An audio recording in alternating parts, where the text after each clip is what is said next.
Mr. Peter Ying San Mao, who is a Chinese foreign exchange trader. How would you prove the existence of Allah to a non-believer?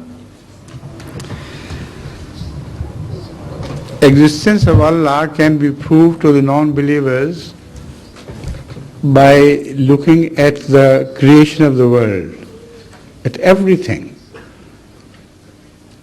It's amazing how scientists close their eyes to these things. In my book, Revelation, I have revealed many things which are positive proof that evolution is not blind evolution.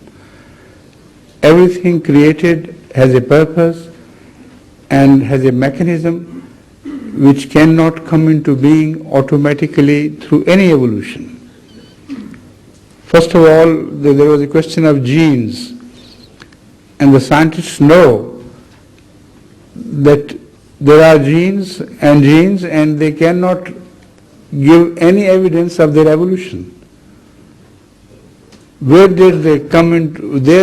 Where did they start from? How from dead earth suddenly the genes sprang up? And among other things, the most surprising thing is chlorophyll. Although the scientists try to give evolutionary history of other materials necessary for the development and maintenance of life, they can't give a single explanation as to how chlorophyll was evolved. There is no history of evolution of chlorophyll at all. And without chlorophyll, life could not exist. The green grass which the cows and other milking animals eat, it has chlorophyll. And it is only by the virtue of that chlorophyll that everything is converted into other chemicals. The entire phenomenon of getting milk and fat from out of grass and bones and brain and all the organs of the human body, they all are due to the presence of chlorophyll, without which these bodies could not exist.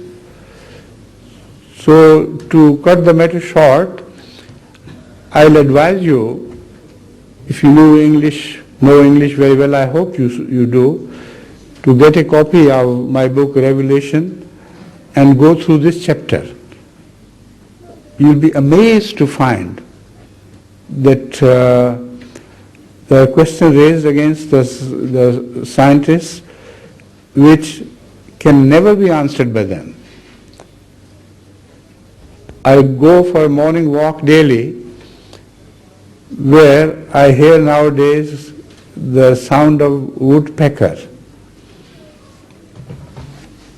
Now, scientists know very well that the woodpecker strikes at the trunk of the tree to scare the worms hidden within so that they come out, like you knock at the door and somebody comes out, just to eat them.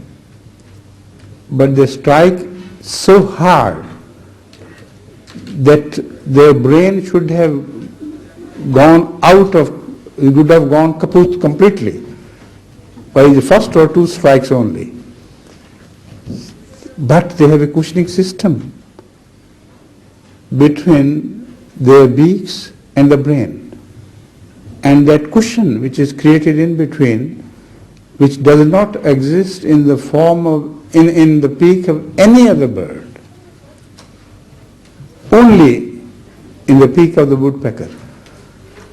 That takes the load and cushions it, so the strike force, so that it is subdued when it reaches the brain. Now tell me, how could it have become possible by evolving?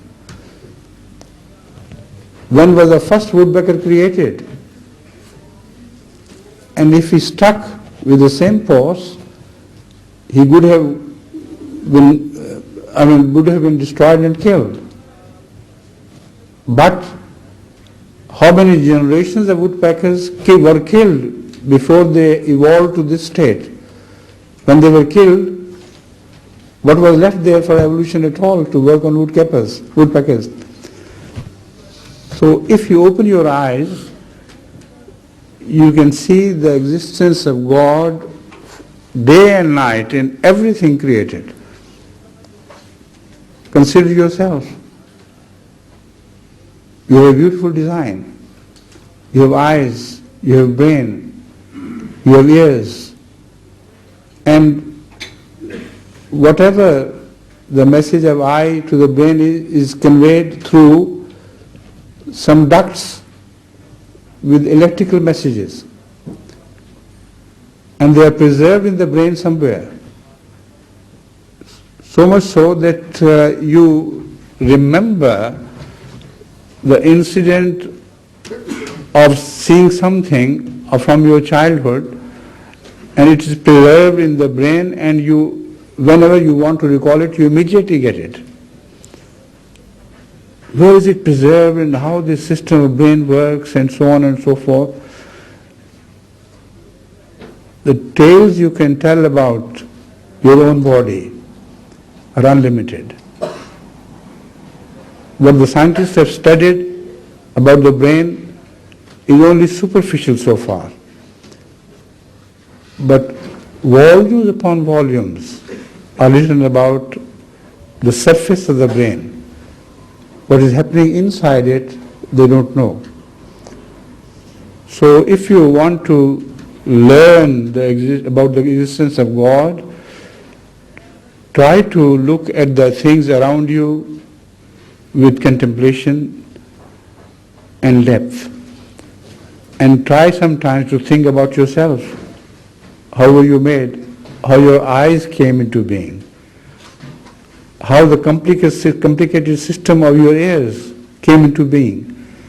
And all that. So I think for the time being, let it suffice.